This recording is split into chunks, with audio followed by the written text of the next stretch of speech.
occupations à vous et à moi ne sont pas petites maintenant. Il est vrai.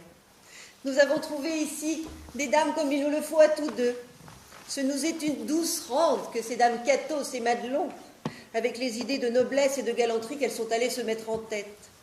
Et votre danse et ma musique auraient à souhaiter que tout le monde leur ressemblât. Oh non, pas entièrement. Et je voudrais pour elles qu'elles se connussent mieux qu'elles ne font aux choses que nous leur donnons. Il est vrai qu'elles les connaissent mal, mais elles les paient bien. Et c'est ce dont nos arts ont maintenant besoin plus que de toute autre chose. Et la musique, monsieur, la musique. La musique et la danse, la musique et la danse, c'est là tout ce qu'il faut. Il n'y a rien qui ne soit si utile dans un État que la musique. Il n'y a rien de si nécessaire aux hommes que la danse. Sans la musique, un État ne saurait subsister. Et sans la danse, un homme ne saurait rien faire. Et vous verrez quelque chose de charmant et de galant dans le petit ballet que nous avons apprêté pour ces dames. Comment cela pour ces dames? Du reste, monsieur, ce n'est pas assez. Et il faut que des personnes comme elles, qui sont magnifiques et qui ont de l'inclinaison pour les belles choses, aient un concert chez soi tous les mercredis ou tous les jeudis. Oh, la peste soit du phare. Cela est beaucoup pour des sciences inutiles comme la musique, la danse, la chanson, les Voyez vers. un peu l'homme d'importance. Tout beau, monsieur, ne parlez de la danse qu'avec respect. Apprenez, je vous prie, à mieux traiter l'excellence de la musique. Vous êtes de bien plaisantes, Jean, à vouloir dicter vos sciences en ma demeure. Mon petit musicien, je vous ferai chanter de la belle manière. Et vous, mon petit maître à danser, je vous ferai danser comme il faut. Oh, les fiefs et coquins. Mais quel est donc cet équipage-là dont se sont entichés mes deux péronnelles? Je ne sais plus ce qu'est ma maison. On dirait que c'est carnaval tous les jours. Et dès le matin. Ah, j'espère que messieurs Lagrange et Ducroisy, que je songe à leur donner pour mari, qui viennent séants, sauront les remettre dans le droit chemin.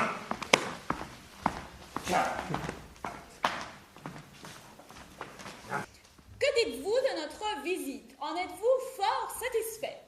À votre avis, avons-nous lieu de l'être tous deux? Pas tout à fait, à dire vrai. Pour moi, j'en suis tout scandalisé.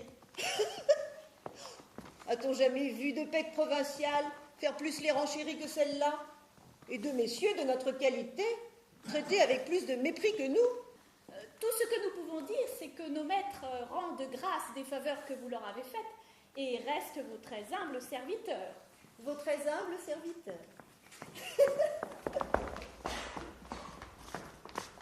Ouais. Il semble qu'ils soient sortis mal satisfaits d'ici. D'où peut venir leur mécontentement? Il faut savoir un peu ce que c'est. Hola, Marotte! Hola! Ah, les voilà!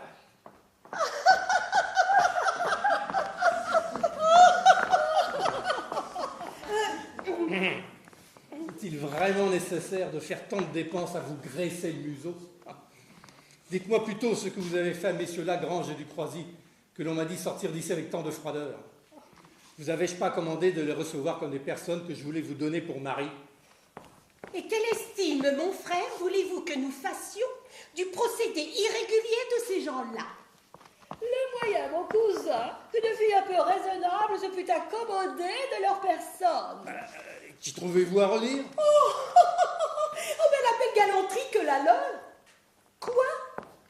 De débuter d'abord par le mariage? Hein? Je pense qu'elles sont folles toutes deux.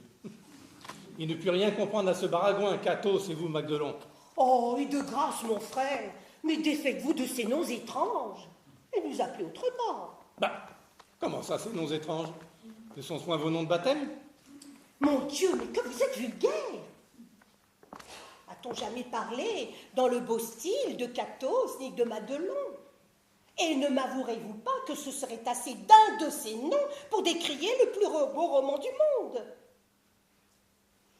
En effet, mon cousin, une oreille un peu délicate partit furieusement quand on prononçait ces noms-là. Et le nom de Polyxène, que ma cousine s'est choisi, celui d'Amate, que je me suis donné, ont une grâce dont il faut que vous demeuriez d'accord. Madame, Oui, il y a un laquais qui demande si vous êtes au logis. Il dit que son maître vous veut venir voir. Oh, et qui est-il le maître de ce laquais? Il me l'a nommé le marquis de Mascardi. Un marquis? Oh, ben oui, allez dire qu'on peut nous voir. Allez, allez. Oh, c'est sans doute un bel esprit qui aura ouï parler de nous. assurément, ma chère. Oh, Mesdames, vous serez surprises sans doute de l'audace de ma visite. Mais votre réputation vous attire cette méchante affaire. Et le mérite a pour moi des charmes si puissants que je cours partout après lui. oh, mais si vous poursuivez le mérite, ce n'est pas sur nos terres que vous devez chasser. Pour voir chez nous le mérite, il a fallu que vous l'ayez amené. Oh, eh bien, mesdames, que dites-vous de Paris? Que pourrions-nous en dire? Il faudrait être l'antipode de la raison pour ne pas confesser que Paris est le centre du bureau des merveilles. Pour moi, tel que vous me voyez, je m'en escrime un peu quand je veux. Et vous verrez courir par les belles ruelles de Paris 200 chansons, autant de sonnets, 400 épigrammes et plus de 1000 madrigaux, sans compter les énigmes et les portraits. Oh, je vous avoue que je suis furieusement pour les portraits. Je ne vois rien de si galant que cela. Avez-vous remarqué ce commencement? Oh oh, voilà qui est extraordinaire. Oh oh, comme un homme qui s'aperçoit tout à coup. Oh oh, la surprise. Oh, oh, je trouve ce admirable. C'est là savoir le fin des choses, le grand fin, mais le fin du fin. Oh, tout est merveilleux, je vous assure. Je suis enthousiasmée de l'air et des paroles. Je n'ai jamais rien vu de cette force-là. À quoi donc passez-vous votre temps, mesdames? Ah, rien du tout. Que vous semble de ma petite oie? La trouvez-vous congruente à l'habit? Tout à fait. Attachez un peu sur ses gants la réflexion de votre odorat. Oh, ils sentent furieusement bon. Je n'ai jamais respiré une odeur mieux conditionnée. Et celle-là? Madame, Oui. on demande à vous voir. Qui? Le vicomte de Jodelet. Le vicomte de Jodelet? Ouais, moi aussi. Le connaissez-vous? C'est mon meilleur ami. Eh bien, faites entrer vitement. Il y a quelque temps que nous nous sommes vus, je suis ravie de cette occasion.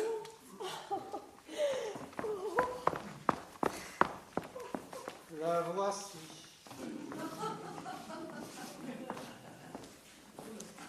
Oh, vicomte! Ah, marquis! Savez-vous, mesdames, que vous voyez dans le vicomte un des grands hommes de ce siècle? C'est un brave à 3 poils. Vous ne m'en devez rien, marquis. Nous savons ce que vous savez faire aussi. Moi, je dis que nos libertés auront du mal à sortir d'ici sans dommage. Pour moi, je ressens d'étranges secousses et mon cœur ne tient plus qu'à un filet. Oh mon Dieu, mais que tout ce qu'il dit est naturel. Il tourne les choses le plus agréablement du monde. Il est vrai qu'il fait une furieuse dépense en esprit.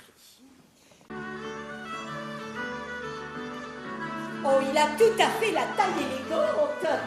Et la mine de danser fort proprement. Oh oui.